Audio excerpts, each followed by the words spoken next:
नमस्कार। आप पढ़ रहे हैं संसदीय प्रक्रिया संबंधी शब्दावली।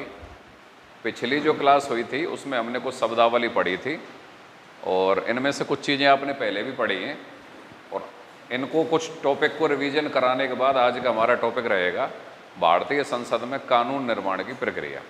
तो पहले जो शब्दावली मैं आपको पहले पढ़ा चुका हूँ, एक बार उसको देख लीजिए। ये 3 शब्द आपने पढ़े होंगे, अविश्वास प्रस्ताव, विश्वास प्रस्ताव और निंदा प्रस्ताव। सबसे पहले तो ये जानिए कि ये तीनों ही प्रस्ताव कहाँ पे प्रस्तुत किए जाते हैं। तीनों ही प्रस्ताव लोकसभा के अंतर्गत प्रस्तुत किए जाते हैं। अविश्वास प्रस्ताव, संविधान के कौन से अनुच्छेद में अविश्वास प्रस्ताव का प्रयोग है? अनुच्छेद 75(3) के अंतर्गत विपक्ष के द्वारा प्रस्तुत किया जाता है। लोकसभा में कौन से अनुच्छेद के अंतर्गत है? 75(3) के अंतर्गत। और अविश्वास प्रस्ताव के द्वारा अगर ये अविश्वास प्रस्ताव पारित हो जाए तो सरकार को इस्तीफा देना पड़ता है। अच्छा, अविश्वास प्रस्ताव प्रस्तुत करने से पहले लोकसभा अध्यक्ष की अनुमति लेना आवश्यक है क्या? ठीक है, यह लोकसभा की अनुमति आवश्यक है बजाय लोकसभा अध्यक्ष के। अविश्वास प्रस्ताव को प्रस्तुत करने से पहले किसकी अनुमति आवश्यक है? लोकसभा की अनुमति आवश्यक है, लोकसभा अध्यक्ष की नहीं। किसकी अनुमति आवश्यक है? लोकसभा की अनुमति आवश्यक है। ठीक है, इसके अलावा फिर आप देखें कि अविश्वास प्रस्ताव को प्रस्तुत करने से पहले क्या इसका कारण बताना जरूरी है? कारण बताना जरूरी नहीं है। ठीक है, अविश्वास प्रस्ताव संवैधानिक प्रक्रिया है अथवा नहीं है? संवैधानिक प्रक्रिया है। कम से कम कितने सांसदों के द्वारा इसको प्रस्तुत किया जाता है?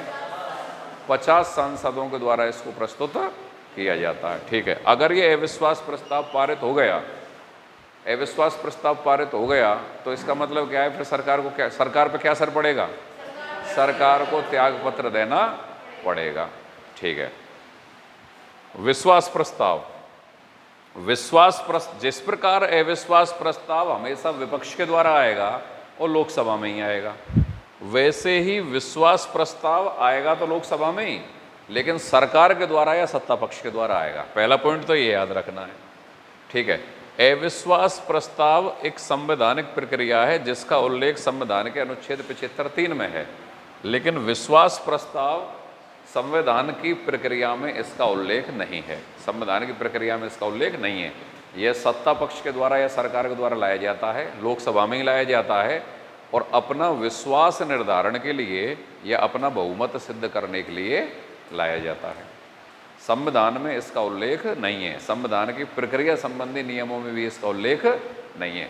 तो पहला विश्वास प्रस्ताव 1979 में प्रधानमंत्री चौधरी चरण सिंह को निर्देश दिया था तत्कालीन राष्ट्रपति ज्ञानी जैल सिंह ने। किसने निर्देश दिया था? ज्ञानी जैल सिंह, तत्कालीन राष्ट्रपति। नहीं, नीलम संजीव रेड्डी। किस राष्ट्रपति ने दिया था? नीलम संजीव रेड्डी ने। किनको? चौधरी चरण सिंह को, कि आप लोकसभा में अपना बहुमत सिद्ध कीजिए या विश्वास मत हासिल कीजिए।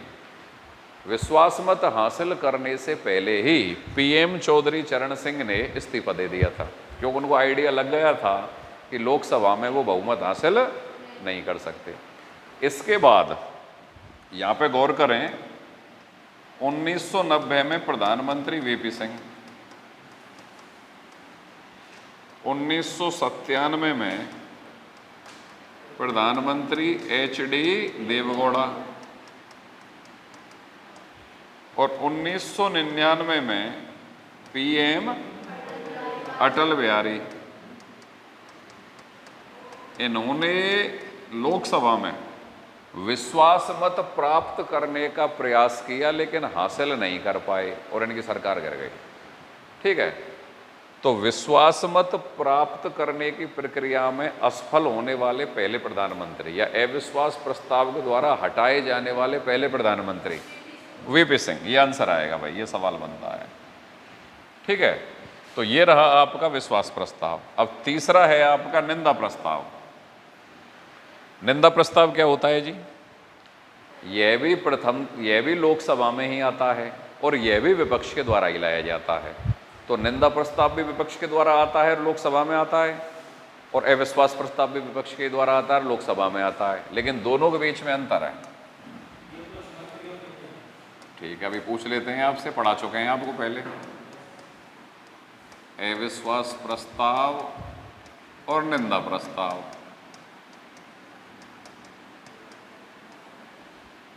भाई समानता तो ये है, दोनों के बीच में समानता क्या है कि भाई किस में आता है, लोकसभा में, दोनों, ये भी और ये भी। और दूसरी समानता क्या है, विपक्ष के द्वारा लाया जाता है, विपक्ष के द्वारा, ये भी और ये भी। ठीक है जी। इसके अलावा कुछ अंतर है, क्या अंतर है, पहला अंतर बताइए।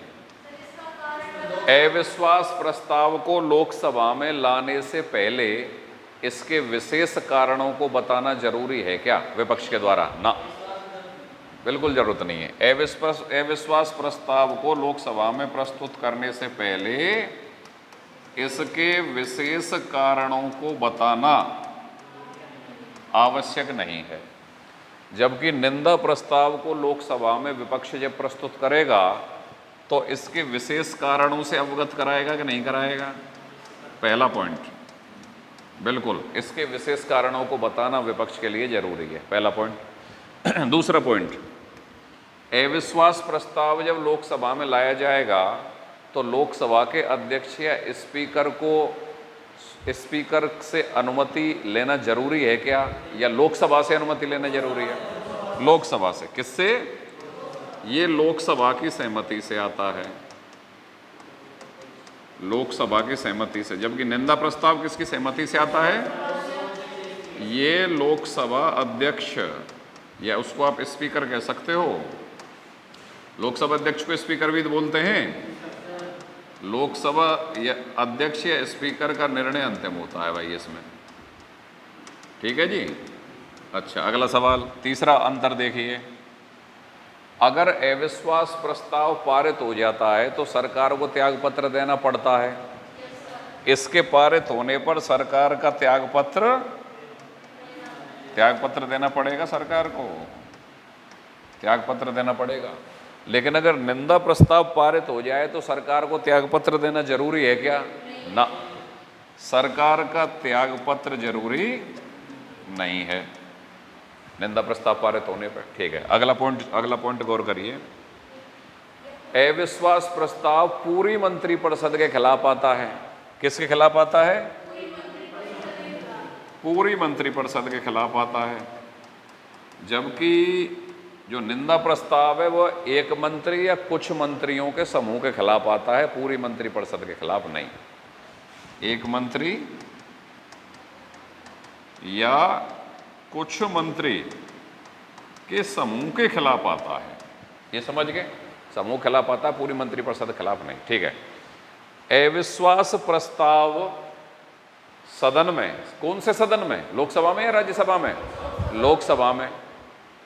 अविश्वास प्रस्ताव के द्वारा सदन में या लोकसभा में सरकार के विश्वास मत का निर्धारण किया जाता है। सरल भाषा में जान लो, सरकार का लोकसभा में बहुमत है अथवा नहीं है, इस चीज की जांच की जाती है अविश्वास प्रस्ताव के द्वारा। कि अगर अविश्वास का प्रस्ताव पारित हो गया, विपक्ष के द्वारा लाया गया, तो इसका मतलब लोकसभा में सरकार का बहुमत नहीं है। और अविश्वास प्रस्ताव गिर गया, मतलब पारित नहीं हुआ, तो इसका मतलब लोकसभा में सरकार का बहुमत है। तो ये तो सरकार के लोकसभा में विश्वास मत के निर्धारण के लिए आता है, या सरकार के लोकसभा में बहुमत के निर्धारण के लिए आता है। किसके निर्धारण के लिए? सरकार के बहुमत निर्धारण। कहां पर बहुमत का निर्धारण किया जाएगा? लोकसभा में। ठीक है। जबकि जो ये निंदा प्रस्ताव है, यह एक मंत्री या कुछ मंत्रियों के समूह के कार्यों और उनकी नीतियों की आलोचना के लिए लाया जाता है, सरकार के विश्वास मत या बहुमत के निर्धारण के लिए नहीं। समझ गए? निंदा प्रस्ताव किस चीज के लिए?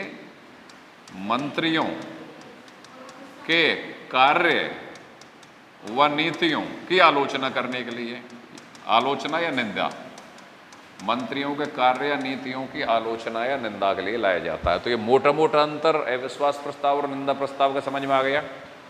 आपका कंसेप्ट क्लियर होना बहुत जरूरी है। अगर आप अधर झूल में ज्ञान प्राप्त किए हुए हैं तो जैसे RAS प्री अभी हाल ही में 2023 में बड़ा डेप्थ में सवाल पूछा गया है यहाँ से, अगर आपका कंसेप्ट क्लियर है तो वो सवाल ओके हो जाएगा, अगर नहीं है तो वो सवाल गलत हो जाएगा। ठीक है, चलिए तो आज हम ये तो हमने वो चीज़ें समझाई आपको जो हमने पिछली क्लास में आपके लिए करवा दी थी। आज का हमारा टॉपिक है कि भारतीय संसद में कानून निर्माण की प्रक्रिया कैसे होती है।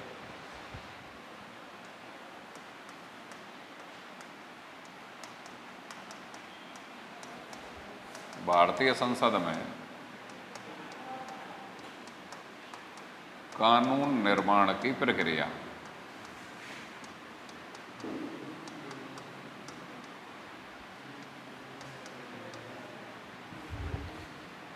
हाँ जी, संसद में जो कानून का निर्माण किया जाता है उसको आप क्या बोलते हो? कानून या अधिनियम बोल सकते हो। क्या बोलते हैं? कानून या अधिनियम। कोई भी कानून या कोई भी अधिनियम राष्ट्रपति के हस्ताक्षर होने के बाद ही तो कानून बनता है। या पढ़ें कि नहीं पढ़े? देश के लिए कानूनों का निर्माण कौन करता है? भारत की संसद देश के लिए कानूनों का निर्माण करती है। ठीक है, कानून या अधिनियम एक ही बात होती है, और वह कब होता है? जब संसद के दोनों सदनों से विधेयक पारित हो जाए और उस पर राष्ट्रपति के हस्ताक्षर हो जाएं। तो राष्ट्रपति के हस्ताक्षर होने के बाद वह क्या चीज़ है? अधिनियम या कानून। और राष्ट्रपति का हस्ताक्षर होने से पहले वह क्या है? विधेयक। तो कोई भी विधेयक जब संसद के दोनों सदनों से पारित हो जाएगा और उस पर राष्ट्रपति का हस्ताक्षर हो जाएंगे तो वह क्या बन जाएगा? अधिनियम या कानून बन जाएगा। क्या बन जाएगा? अधिनियम या कानून। और राष्ट्रपति का हस्ताक्षर होने से पहले क्या चीज़ होती है? वो विधेयक होती है। राष्ट्रपति का हस्ताक्षर होने से पहले तो वो विधेयक है, और जब राष्ट्रपति के हस्ताक्षर कह लो चाहे राष्ट्रपति की स्वीकृति कह लो, उसके बाद यह विधेयक क्या बन जाता है? अधिनियम या कानून। ठीक है भाई। अब आपको बताया गया है कि विधेयक कितने प्रकार के होते हैं? 4 प्रकार के। विधेयक कितने प्रकार के होते हैं? 4 प्रकार के। साधारण विधेयक,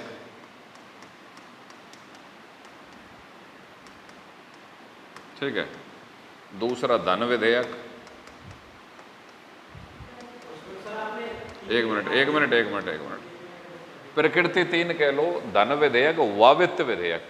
धन विधेयक अलग है और वित्त विधेयक अलग है, लेकिन धन को अगर अलग मान ले और वित्त को अलग मान ले तो 2 ये हो गए, एक साधारण हो गया और एक संविधान संशोधन हो गया। तीसरा वित्त विधेयक,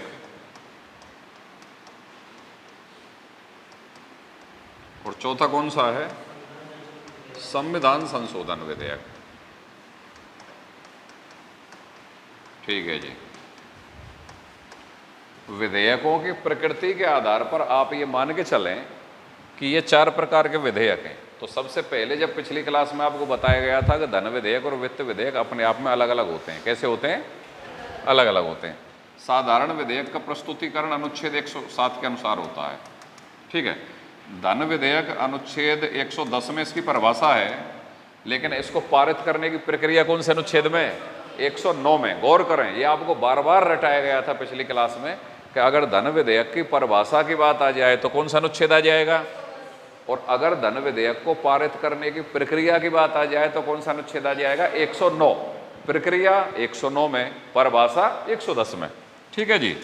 वित्त विधेयक आपको बताया गया था अनुच्छेद 117, और संविधान संशोधन विधेयक वो होते हैं जो अनुच्छेद 368 के तहत पारित होते हैं। ये मोटी मोटी बात पकड़ में आ गई? ठीक है भाई। अब अगर किसी, अच्छा, 4 प्रकार के विधेयकों को पारित करने की प्रक्रिया अलग अलग है, अलग अलग प्रक्रिया है। ठीक है। तो फिलहाल हम पढ़ रहे हैं कि साधारण विधेयक जब संसद के अंतर्गत प्रस्तुत होता है और उसके बाद वह कानून बनता है राष्ट्रपति के हस्ताक्षर होने के बाद, तो इसकी प्रक्रिया क्या है? वैसे तो मोटे तौर पर तो मैं आपको बता चुका था साधारण विधेयक को, लेकिन अब संसद के अंतर्गत जब ये दोनों सदनों में से निकलता है, तीनों चरणों से, तो उस प्रक्रिया को आज हम पढ़ रहे हैं।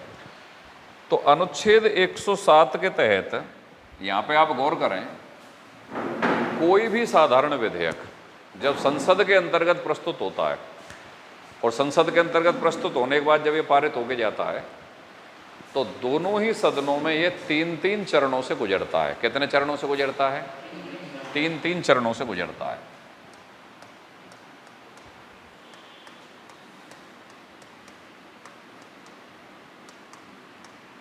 साधारण विधेयक।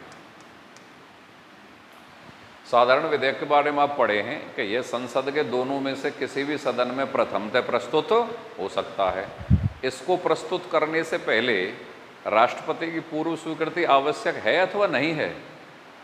साधारण विधेयक को प्रस्तुत करने से पहले राष्ट्रपति की पूर्व स्वीकृति आवश्यक नहीं है। चाहे भले ये लोकसभा में प्रस्तुत हो सकता है प्रथमतः, चाहे भले ये राज्यसभा में प्रस्तुत हो सकता है प्रथमतः। इसको पारित करने के लिए, इसको प्रस्तुत करने के लिए राष्ट्रपति की पूर्व स्वीकृति आवश्यक नहीं है। लेकिन मान लो जब ये किसी भी सदन में प्रस्तुत हो गया, प्रथमतः प्रस्तुत हो गया, उसके बाद उस सदन के अंतर्गत क्या होता है इस पर, तो वहाँ प्रत्येक सदन में इस विधेयक के संबंध में तीन तीन चरणों का प्रयोग होता है। मतलब 3 चरणों में ये पारित होता है एक सदन से। एक सदन से पारित होने में इसके 3 चरण होते हैं। फिर ये एक सदन के बाद जब दूसरे सदन में जाता है तो वहाँ से भी पारित होने में इसके 3 चरण होते हैं। तो वो चरण कौन से हैं वो गौर करिए। इन चरणों को आप वाचन भी बोल सकते हैं। क्या बोल सकते हैं? वाचन। जैसे प्रथम वाचन, दूसरा चरण है आपका द्वितीय वाचन, और तीसरा चरण है आपका तृतीय वाचन। प्रत्येक सदन से पारित होने में 3 वाचन हैं या 3 चरण हैं। तो प्रथम वाचन क्या होता है वो देखिए। मान लो विधेयक किसी सदन में प्रस्तुत हुआ, तो उस सदन में, यहाँ पे गौर करना है, बड़ा कंसेप्ट वाली बात आ रही है, उस सदन में प्रस्तुत करने से पहले अनुच्छेद 107 के तहत साधारण विधेयक संसद के दोनों में से किसी भी सदन में प्रस्तुत हो जाता है। ठीक है। तो प्रथम चरण या प्रथम वाचन में उस सदन में विधेयक को प्रस्तुत करने से पहले सदन के पीठासीन अधिकारी की पूर्व स्वीकृति आवश्यक है अथवा नहीं है साधारण विधेयक के संदर्भ में? गौर करना यहाँ पे, बस यही कंसेप्ट वाली बात है कि किसी साधारण विधेयक को संसद के किसी सदन में प्रस्तुत करने से पहले राष्ट्रपति की पूर्व स्वीकृति आवश्यक नहीं है, लेकिन राष्ट्रपति की नहीं है, लेकिन संबंधित सदन के अध्यक्ष या सभापति, जिसको आप पीठासीन अधिकारी कहते हैं, उसकी पूर्व स्वीकृति आवश्यक है। बस यही कंसेप्ट की बात है। पीठासीन अधिकारी की पूर्व स्वीकृति चाहिए। अब स्टूडेंट क्या समझ बैठते हैं कि एग्जामिनर सवाल तो करता है पीठासीन अधिकारी की पूर्व स्वीकृति आवश्यक है या नहीं है साधारण विधेयक पे, वो समझ बैठते हैं राष्ट्रपति की पूछ रहा है। तो यहाँ पे गौर करना, किसी साधारण विधेयक को संसद के किसी सदन में प्रस्तुत करने के लिए राष्ट्रपति की पूर्व स्वीकृति आवश्यक नहीं है, लेकिन उस सदन के पीठासीन अधिकारी की पूर्व स्वीकृति आवश्यक है। ये बात पकड़ में आ गई कि नहीं आ गई? आ गई। चलिए ठीक है। अब एक कंसेप्ट और क्लियर करो। मान लो उस साधारण विधेयक को प्रस्तुत करने से पहले, वापस गौर करें, साधारण विधेयक को सदन में प्रस्तुत करने से पहले उस सदन के पीठासीन अधिकारी की पूर्व स्वीकृति चाहिए। समझ में आ गई बात? ठीक है। लेकिन मान लो उस साधारण विधेयक को पीठासीन अधिकारी की स्वीकृति लेने से पहले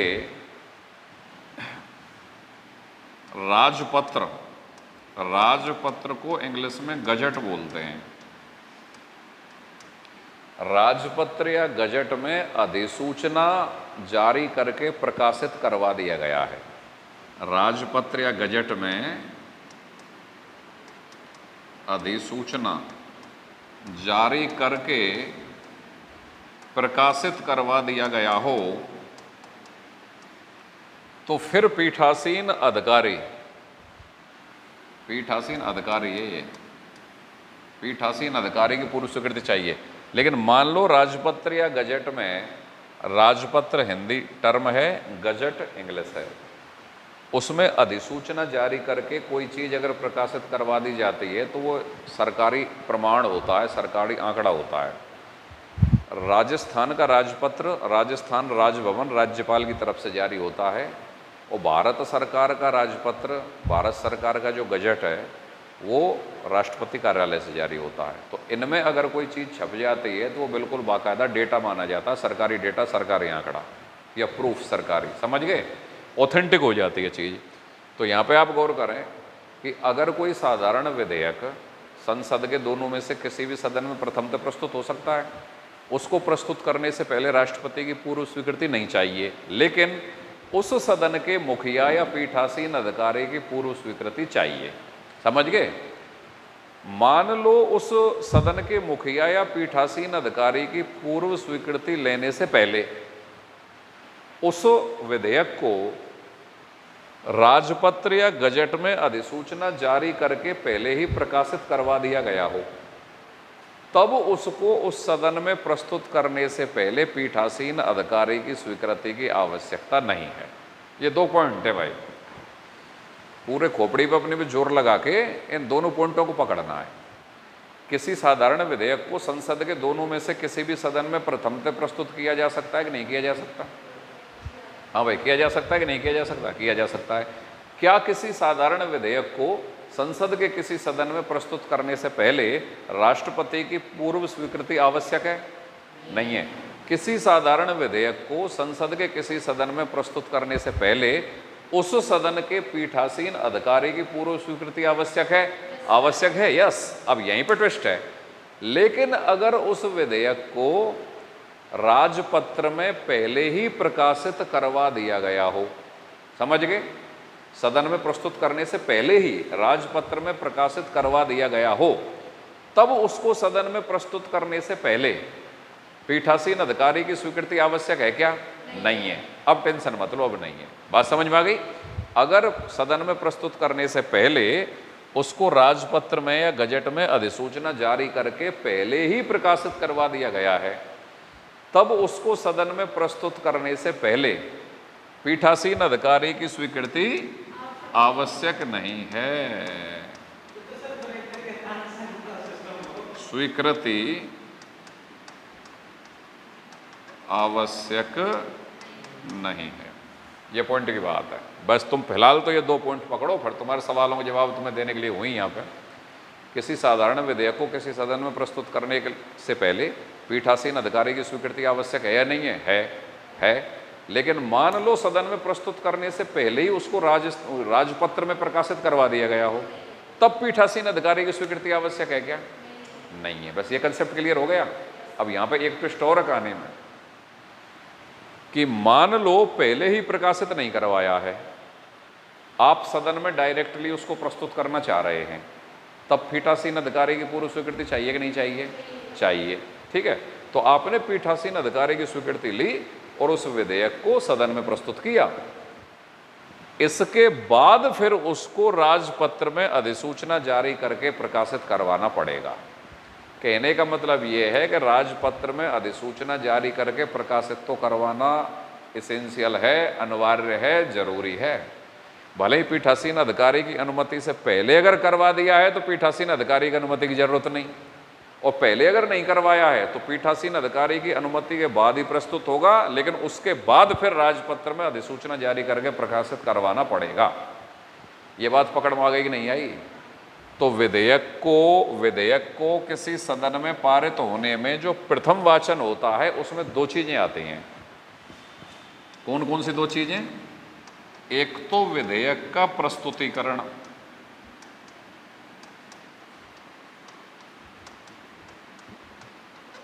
एक तो विधेयक का प्रस्तुतिकरण और दूसरा उसका राजपत्र में प्रकाशित होना।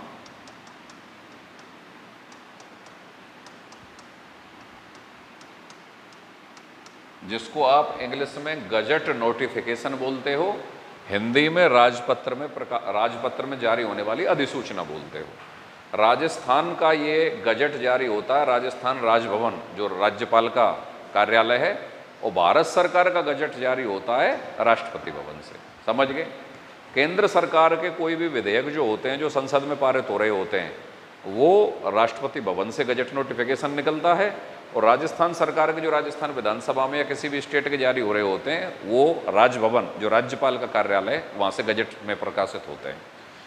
तो प्रथम जो वाचन है उसमें उस विधेयक पर किसी भी प्रकार का कोई डिस्कशन या चर्चा नहीं होती है। प्रथम वाचन में केवल दो चीज होती हैं, उस विधेयक का प्रस्तुतिकरण और उसका गजट नोटिफिकेशन या राजपत्र में उसका प्रकाशित करना। ये बात समझ में आ गई कि नहीं आई? हाँ भाई, ये दोनों लड़कों को आगे कि नहीं आई? आगे थोड़ा कॉन्फिडेंस कम आ रहा है, चेहरे से लग रहा है। दिमाग को सेंटर में लेके यहीं पे लेके पढ़ोगे तो आ जाएगी, नहीं पढ़ोगे तो नहीं आएगी, सिंपल बात है। तो प्रथम जो वाचन है उसमें तुम्हें सिर्फ ये 2 पॉइंट पकड़ने हैं। एग्जामिनर का सवाल, मेरी ये जो लंबी डिटेल है अगर इसको आप डेप्थ में पढ़ गए जब, तो ये बात सिविल सर्विसेज के लेवल पे जाएगी। IAS RAS कम से कम असिस्टेंट प्रोफेसर नेट JRF का डेप्थ क्रिएट होगा अगर इतना पढ़ गए। और इतना भी अगर पढ़ गए तो ये भी बहुत बड़ी बात है। परीक्षा में एग्जामिनर सवाल क्या पूछेगा कि किसी विधेयक के किसी सदन में पारित होने की प्रक्रिया में प्रथम वाचन के अंतर्गत क्या आता है या क्या शामिल है। उस विधेयक का केवल प्रस्तुतिकरण और उसका राजपत्र में प्रकाशित होना, ये 2 चीज आएंगी प्रथम वाचन में। क्या विधेयक पर चर्चा होती है प्रथम वाचन में? नहीं। क्या विधेयक उस सदन की समितियों को हस्तांतरित किया जाता है? नहीं। केवल 2 बातें होती हैं। ये पकड़ गए कि नहीं पकड़े? ठीक है। अब साहब द्वितीय वाचन क्या आता है वो समझो। द्वितीय वाचन पे 2-3 सवाल तो डायरेक्ट क्या क्या बनते हैं वो समझ लो। विधेयक के किसी सदन में पारित होने की प्रक्रिया में सबसे महत्वपूर्ण चरण है। पहला सवाल, विधेयक के किसी सदन में पारित होने की प्रक्रिया में सबसे महत्वपूर्ण चरण कौन सा होता है? प्रथम वाचन, द्वितीय वाचन, तृतीय वाचन? क्या उत्तर आएगा? द्वितीय वाचन। आंख मीच के याद करो, कौन सा वाचन? द्वितीय वाचन। तो पहला पॉइंट तो ये हो गया, सबसे महत्वपूर्ण चरण। चलो भाई दूसरे पन्ने पे ले लेते हैं, द्वितीय वाचन।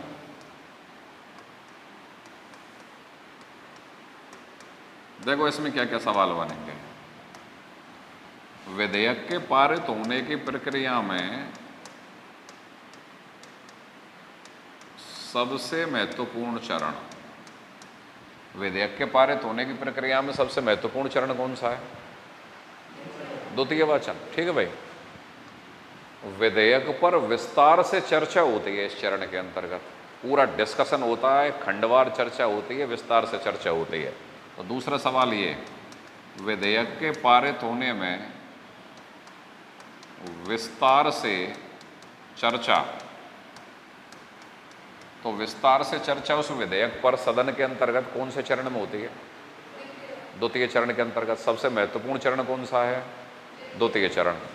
इस द्वितीय चरण के 3 उपचरण हैं। 3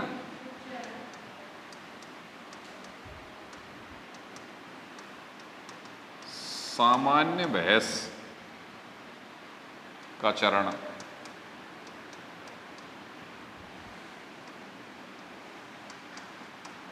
दूसरा समिति अवस्था और तीसरा विचार विमर्श अवस्था।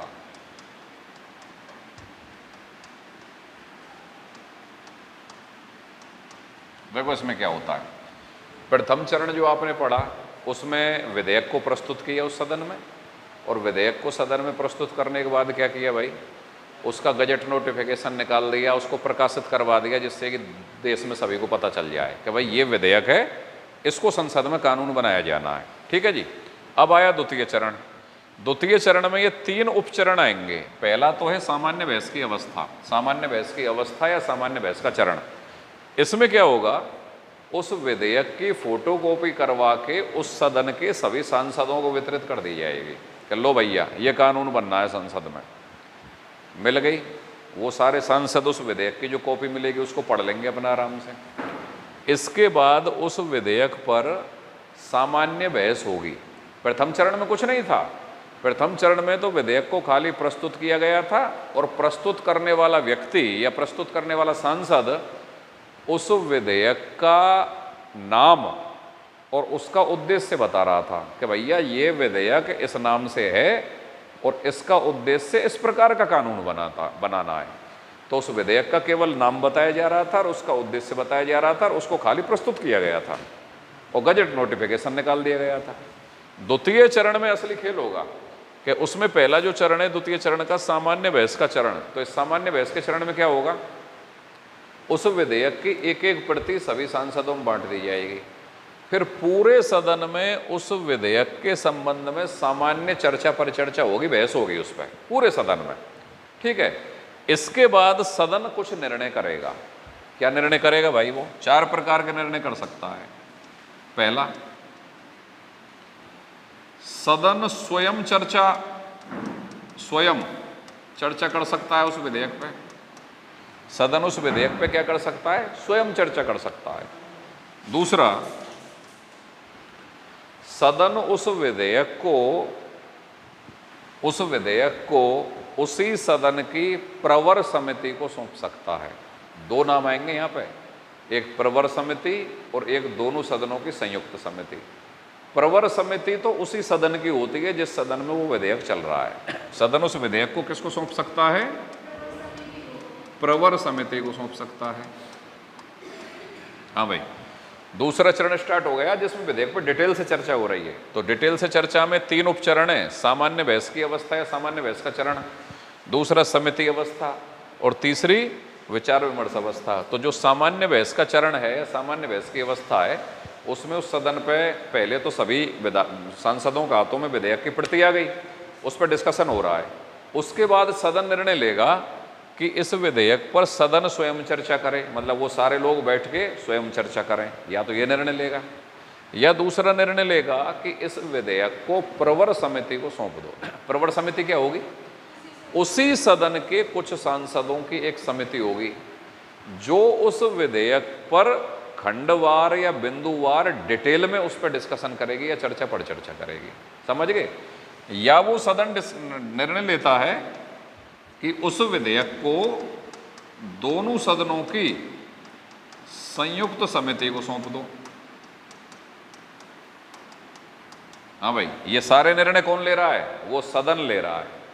समझ गए? चाहे लोकसभा हो चाहे राज्यसभा हो, कि या तो सदन स्वयं चर्चा करेगा उस विधेयक पे या उस सदन की प्रवर समिति को सौंप देगा। प्रवर समिति मतलब उस अकेले सदन की जो समिति होती है वो प्रवर समिति होती है। तीसरा, संयुक्त समिति को भी सौंप सकता है। संयुक्त समिति कौन होती है? संयुक्त समिति दोनों सदनों की मिलकर होती है, संयुक्त समिति को भी सौंप सकता है। और चौथा निर्णय ये भी हो सकता है कि जनता के विचार जानने के लिए, जनता के विचार जानने के लिए उसको प्रकाशित भी करवाया जा सकता है। 4 प्रकार के निर्णय सामान्य बहस की अवस्था में वह सदन लेता है, जो कि द्वितीय चरण की पहली अवस्था है। कौन कौन से? कि सदन स्वयं चर्चा कर सकता है विधेयक पे। दूसरा, सदन अपने ही सदन की किसी प्रवर समिति को सौंप सकता है उसको। तीसरा, दोनों सदनों की संयुक्त समिति को सौंप सकता है। और चौथा, जनता के विचार जानने के लिए उस विधेयक को प्रकाशित कर सकता है। ये बात समझ में आ गई? तो ये अभी जो द्वितीय चरण है ना, जो द्वितीय वाचन है, उसका पहला चरण पूरा हुआ है, सामान्य बहस की अवस्था। अब दूसरी अवस्था कौन सी आएगी? समिति अवस्था। समिति अवस्था क्या चीज है भाई? यह जो आपका पहला उपचरण है ना सामान्य बहस की अवस्था, उसकी दूसरी स्टेज है समिति अवस्था। सामान्यतः वह सदन क्या करता है कि उस विधेयक को अपनी किसी प्रवर समिति को सौंप देता है। किसको सौंप देता है? प्रवर समिति में उसी सदन के लोग होते हैं और संयुक्त समिति में दोनों सदन के लोग होते हैं। मान लो प्रवर समिति को सौंप दिया, अब वह प्रवर समिति उस विधेयक पर खंडवार या बिंदुवार चर्चा करेगी। कैसी चर्चा करेगी भाई? खंडवार, उसके प्रत्येक खंड पे, प्रत्येक धारा पे चर्चा करेगी। समझ गए? और विस्तार से उसकी समीक्षा करेगी, क्योंकि ये स्पेशलाइज्ड कमेटी होती है जिसको वो सौंप रहा है सदन कि भाई ढंग से इस पे चर्चा पर चर्चा करिए आप। फिर वह समिति वह समिति क्या होगी? उस विधेयक का जो मूल स्वरूप होगा ना, या मूल विधेयक जो होगा, उसमें किसी भी प्रकार का संशोधन नहीं करती है। संशोधन करने की पावर नहीं है। वह तो बस उस विधेयक का जो पूरा विधेयक है उसके एक एक बिंदु पे गहराई से चर्चा करेगी और उसकी समीक्षा करेगी। और अगर उस विधेयक के संबंध में उस समिति के अपने कोई सुझाव है तो उन सुझावों के साथ उस विधेयक को उस सदन को सौंप देगी। समिति किसकी थी? उस सदन की। समिति ने चर्चा पर चर्चा कर ली, डिस्कशन कर लिया, और अपनी तरफ से अगर कोई सुझाव देने हैं तो उन सुझावों के साथ उस विधेयक को पुनः वह उसी सदन को सौंप देती है। तो ये समिति अवस्था का काम रहा। बात पकड़ मारी कि नहीं आ रही है? समिति अवस्था में प्रवर समिति उस विधेयक की डिटेल से समीक्षा करेगी, विस्तृत समीक्षा करेगी, खंडवार करेगी, एक एक खंड के हिसाब से करेगी। मूल स्वरूप में विधेयक के में कोई संशोधन नहीं कर सकती है। अगर अपना कोई सुझाव देना चाहे तो वह समिति उस विधेयक के साथ उन सुझावों को जोड़ते हुए उस सदन को सौंप देगी। सुझावों को मानना या ना मानना पूरी तरीके से उस सदन पर निर्भर करेगा। ठीक है, तो ये समिति अवस्था पूरी हो गई। अब तीसरी स्टेज आ गई विचार विमर्श अवस्था। विचार विमर्श अवस्था में क्या होगा कि वह जो सदन है, सदन के पास विधेयक वापस आ गया समिति के द्वारा। अब सदन उस विधेयक की प्रत्येक धारा पर विस्तृत समीक्षा करेगा। प्रत्येक धारा पर, विधेयक की प्रत्येक धारा पर सदन विस्तृत समीक्षा करेगा, खुली चर्चा पर चर्चा होगी, प्रत्येक धारा को पारित किया जाएगा। एक एक धारा को पारित किया जाएगा, ये पारित करनी है, ये नहीं करनी, ये रखना, ये नहीं रखना। और अगर सदन के अंतर्गत कुछ और सुझाव आते हैं सांसदों के कि भाई इनमें ये परिवर्तन कर लो, ये संशोधन कर लो, विधेयक में ऐसा संशोधन कर लो, और अगर वो संशोधन पारित हो जाते हैं, सदन में प्रत्येक धारा पर बहुमत लिया जाएगा, अगर वो पारित हो जाते हैं तो उन संशोधनों को भी उस विधेयक में जोड़ दिया जाएगा। और पारित अगर नहीं होते हैं तो अगर मूल विधेयक ही पारित हो रहा है तो मूल विधेयक को ही पारित कर दिया जाएगा। समझ गए? तो मूल विधेयक में संशोधन करने की शक्ति पूरे सदन को है, समिति को नहीं है। ये कंसेप्ट आपको याद होना चाहिए। तो विचार विमर्श की अवस्था में समिति से आए हुए सुझावों को सदन के समक्ष रखा जाएगा। सदन उनको माने या नहीं माने, सदन के ऊपर डिपेंड करेगा। फिर सदन उस विधेयक की एक एक धारा पे चर्चा और परिचर्चा करेगा। उसके बाद एक एक धारा को पारित करेगा। जो भी संशोधन उस विधेयक में करने होंगे, अगर वो संशोधन भी सदन से पारित हो जाते हैं तो वो संशोधन जुड़ जाएंगे उस विधेयक में, पारित नहीं होते हैं तो नहीं जुड़ेंगे। समझ गए? इसके साथ ये दूसरा चरण कंप्लीट होगा जो द्वितीय वाचन है, जो सबसे महत्वपूर्ण वाचन है। सबसे महत्वपूर्ण चर्चा पर चर्चा इसी पे होती है और सबसे बड़ा सवाल भी यही बनता है। किसी कानून निर्माण की प्रक्रिया में या किसी विधेयक के संसद में पारित होने की प्रक्रिया में, किसी सदन में संचालित होने वाली प्रक्रिया में सबसे महत्वपूर्ण चरण या सबसे महत्वपूर्ण वाचन कौन सा है? द्वितीय। विधेयक के संबंध में सबसे महत्वपूर्ण या विस्तृत परिचर्चा कौन से वाचन में होती है? कौन से वाचन में विधेयक का प्रस्तुतिकरण किया जाता है? प्रथम वाचन में। कौन से वाचन में सिर्फ विधेयक प्रस्तुतकर्ता विधेयक का नाम और उसका उद्देश्य बताता है? प्रथम वाचन में। कौन से प्रकार के वाचन में राजपत्र में विधेयक को प्रकाशित किया जाता है? फर्स्ट में। कौन से वाचन में विधेयक की प्रति प्रत्येक सांसद के हाथों में आती है? द्वितीय वाचन में। ठीक है, इसके बाद विधेयक पहुंचेगा तीसरे वाचन में। कौन से वाचन में जाएगा भाई? तृतीय वाचन। तृतीय वाचन में सुन लो क्या काम होगा। तृतीय वाचन में केवल दो काम होंगे कि भाई साहब विधेयक को आप स्वीकृत कर रहे हो या अस्वीकृत कर रहे हो, खाली इस मुद्दे पे बात करो और कोई डिस्कशन नहीं होगा। केवल स्वीकृति या अस्वीकृति, ना कोई विचार विमर्श हो रहा है, ना कोई बहस हो रही है, ना कोई कुछ हो रहा है। और अगर ऐसे विधेयक को स्वीकृत कर लिया, स्वीकृत करने का मतलब है उस सदन ने उसे बहुमत से पास कर दिया, तो फिर क्या पीठासीन अधिकारी के पास चला जाएगा। पीठासीन अधिकारी उसको दूसरे सदन को सौंप देगा। और अगर अस्वीकृत कर दिया तो भाई वो विधेयक वहीं पे गिर जाएगा। फिर दूसरे चरण में भी सेम यही तीनों प्रक्रिया होती हैं, प्रथम वाचन, द्वितीय वाचन, तृतीय वाचन। फिर मान लो दूसरे सदन से भी पारित हो गया तो फिर वो राष्ट्रपति के पास जाएगा। और जब भी साधारण विधेयक संसद के दोनों सदनों से पारित होने के बाद राष्ट्रपति के पास जाता है तो इस पर पूरी एक क्लास में पिछली बार आपको ले चुका हूँ वीडियो में। राष्ट्रपति या तो उसको स्वीकृति देगा या अपनी वीटो पावर का प्रयोग करेगा। और वीटो पावर भारत के राष्ट्रपति के पास कई प्रकार की है, इस पर अपनी एक पूरी क्लास हो चुकी है कि नहीं हो चुकी है? तो ये है भारत की संसद में कानून निर्माण की प्रक्रिया। समझ गए? तो कौन से चरण में विधेयक पर मतदान होता है। स्वीकृति या अस्वीकृति विधेयक के संबंध में कौन से चरण में होती है? सबसे महत्वपूर्ण चरण कौन सा है? द्वितीय चरण। विधेयक के संबंध में विस्तृत परिचर्चा कौन से चरण में होती है? विधेयक को संसदीय समितियों को हस्तांतरित कौन से चरण में किया जाता है? संसदीय समिति अपने सुझावों के साथ कौन से चरण में, विधेयक के संबंध में अपने सुझाव कौन से चरण में प्रस्तुत करती हैं? दूसरे चरण में। दूसरे चरण को कितने उपचरणों में बांटा गया है? 3। पहली अवस्था कौन सी है? सामान्य बहस की अवस्था। दूसरी अवस्था कौन सी है? समिति अवस्था। तीसरी अवस्था कौन सी है? विचार विमर्श की अवस्था। विचार विमर्श की अवस्था। समझ गए? ये है प्रक्रिया किसी साधारण विधेयक को कानून निर्माण की। तो मुझे ये पूरा भरोसा है कि बड़े साधारण तरीके से और सरल तरीके से कानून निर्माण की प्रक्रिया को आपको समझाया गया है। बिल्कुल समझ में आ गया होगा। और अगर नहीं आया हो तो इस वीडियो को कम से कम 5-7 बार देखें।